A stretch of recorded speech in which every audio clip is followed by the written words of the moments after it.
The empire of Nike is not falling due to lack of sales.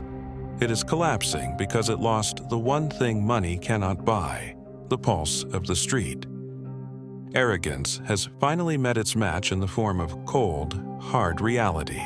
For decades, the swoosh was a religious icon, a symbol of athletic divinity that stood untouchable at the peak of global culture. But today, the altar is empty, and the gods have left the building, leaving behind a hollow brand. Nike didn't just sell sneakers, they sold a feeling of invincibility. Yet, in their quest for total digital dominance, they managed to sever the very veins that fed their legend, the physical connection with the everyday athlete. The strategy was called direct-to-consumer, but in reality, it was a declaration of war against the partners who built their empire. They chose the cold efficiency of an algorithm over the warm chaos of the retail shelf. While Nike was busy optimizing its profit margins and firing the wholesalers, brands like Hoka and On Running were busy doing something Nike had forgotten: innovating for the feet, not just the eyes or the hype. The Innovation Lab in Beaverton became a museum of past glories. Instead of creating the future, they began recycling the past, flooding the market with endless colorways of decades-old silhouettes until the hunger turned into exhaustion. Nike believed they were too big to fail and too cool to be replaced. But coolness is a volatile currency, and the youth have found a new exchange rate that doesn't involve the oversized marketing budgets of the past. Their focus shifted from the soul of the athlete to the balance sheet of the shareholder. In that transition, the "Just Do It" slogan became a corporate command rather than an inspirational whisper to the underdog in the alley. The sneakers that once sparked riots are now sitting on discount racks, gathering dust. The hype machine broke because it forgot that exclusivity requires mystery, not an endless supply of the same tired designs sold via an app. This is the autopsy of an ego. A case study in how a market leader can become its own worst enemy by assuming that the customer has no other choice but to follow the swoosh into the dark. The inventory crisis was not an accident. It was a direct result of hubris. They severed ties with skilled retailers who knew how to move product, believing their own digital channels could absorb the entire globe's demand without a hiccup. They were wrong. Suddenly, the brand built on scarcity was drowning in abundance. The exclusive drops became surplus inventory, forcing the premium giant to rely on humiliating discount strategies just to clear the shelves of their own mistakes. While Nike was obsessed with optimizing its supply chain for Wall Street efficiency, they forgot that a supply chain is useless if the product at the end of it doesn't inspire desire. They became logistics experts, not dream merchants. The brain drain at Beaverton began quietly, then became a torrent. Top creative talent, stifled by data-driven design mandates and corporate bureaucracy, fled the campus to found the very rivals that are now eating Nike's lunch. They were too busy chasing the digital phantoms of the metaverse and NFTs, investing millions in virtual sneakers while real-world athletes were tearing their tendons in poorly designed physical shoes that lacked basic biomechanical innovation. The disconnect with female athletes was perhaps the most damning evidence of their cultural deafness. They preached empowerment in glossy commercials, while financially penalizing their own sponsored athletes for becoming pregnant. The hypocrisy was staggering. The cool factor is not a renewable resource. It must be earned every day in the skate parks, the underground clubs, and the neighborhood courts. Nike retreated to the boardroom, assuming their legacy was enough currency for the next generation. Gen Z looks at Nike not as a symbol of rebellion, but as the uniform of the establishment. It's what their parents wear to mowing the lawn. The swoosh has become the new dad shoe, and there is no fate worse for a youth brand. Financial engineering replaced product engineering. They spent billions on stock buybacks to artificially inflate share prices and trigger executive bonuses, starving the R&D department of the capital needed to create the next breakthrough. The reliance on retro releases is an admission of defeat.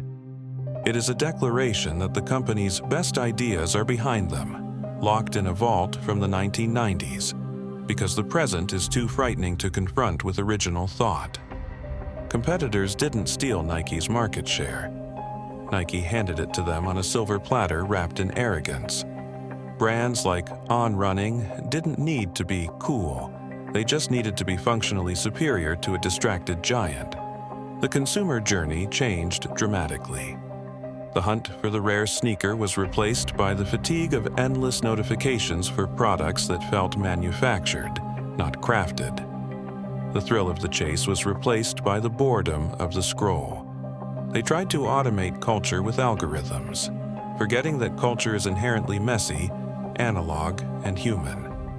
You cannot program a vibe into a spreadsheet, no matter how much data you feed the machine.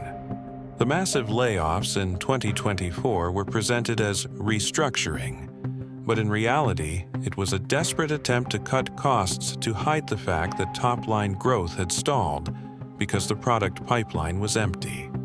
The return of the old guard leadership is not a savior moment.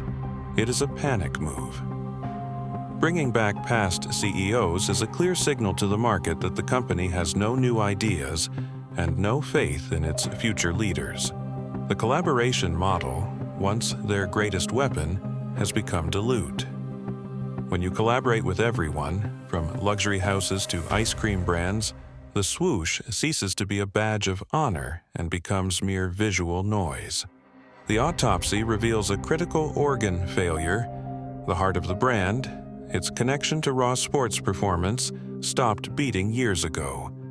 It is now being kept alive by the artificial life support of marketing hype. They forgot the cardinal rule of the street. Authenticity cannot be manufactured at scale. The more they tried to force cool, the more corporate they appeared to the very demographic they were desperate to attract. The margin pressures forced them to compromise on materials. The quality fade became noticeable to the loyalists. When a $200 sneaker feels like a $50 knockoff after 3 wears, the trust is broken forever. Nike's decline is a slow bleed, not a sudden death. It is the gradual erosion of relevance in a world that moves faster than their 4-year product development cycles can possibly keep up with. The focus on direct-to-consumer data blinded them to the qualitative feedback loops of the real world. They knew what people were buying, but they lost the ability to understand why they were stopping. The brand became too precious, too protected, too curated. They stopped taking risks because they had too much to lose. In the fashion world, playing it safe is the most dangerous strategy of all. The narrative shift is undeniable. The underdog story they sold for decades no longer works when you are the undisputed, monolithic tyrant of the industry, crushing smaller competitors. They are now trapped in a cycle of reacting to trends rather than setting them. A leader that follows is no longer a leader. They are just the biggest participant in the race they used to organize. The digital ecosystem they built, from SNKRS to the Run Club app, has become a walled garden of frustration. Bots win the drops, and glitches ruin the runs. The technology became a barrier, not an enabler. The sheer size of Nike has become its Achilles heel. They cannot pivot. They cannot move fast. They are an ocean liner trying to turn like a jet ski in a harbor full of agile pirates. The internal culture shift from sports obsession to corporate careerism diluted the passion that once fueled the engine. When the accountants outnumber the athletes in the cafeteria, the soul of the company has already left the building. They lost the narrative control. Social media democratized brand perception, and Nike's meticulously crafted image could not withstand the hourly barrage of real-time criticism and mockery from the very culture they tried to co-opt. The sustainability promises ring hollow when your entire business model is predicated on convincing people to buy things they don't need, produced in massive quantities across global supply chains that choke the planet. The magic is gone. The swoosh is just a logo again, a ubiquitous curve that signifies market dominance, corporate efficiency, and a desperate, expensive struggle to remain relevant in a world that has already moved on. We are witnessing the inevitable life cycle of a megacorporation. The innovative insurgent becomes the bloated incumbent, too paralyzed by fear of losing what they have to risk anything to gain what they need. The financial analysts are still issuing buy ratings based on past performance, ignoring the structural cracks in the foundation. They are looking at the scoreboard while the stadium is actively crumbling around them. Nike's attempts to pivot are like watching a supertanker try to dodge an iceberg.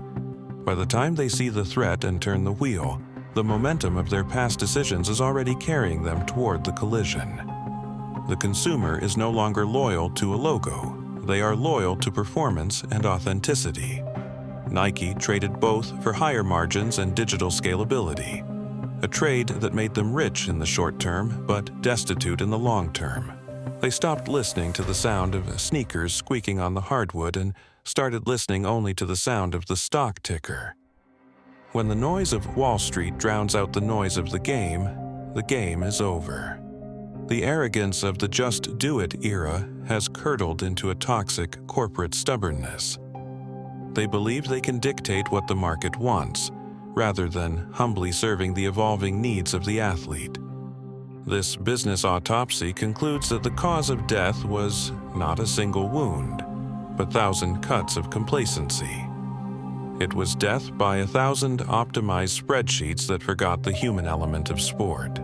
Nike will not disappear tomorrow.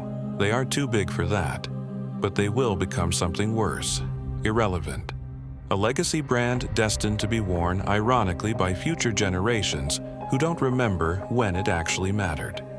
The crown is lying in the gutter, waiting for someone with the hunger, the humility, and the innovation to pick it up. The era of the swoosh is ending, not with a bang, but with a slow, profitable whimper. Because in the end, the empire of Nike is not falling due to lack of sales. It is collapsing because it lost the one thing money cannot buy, the pulse of the street.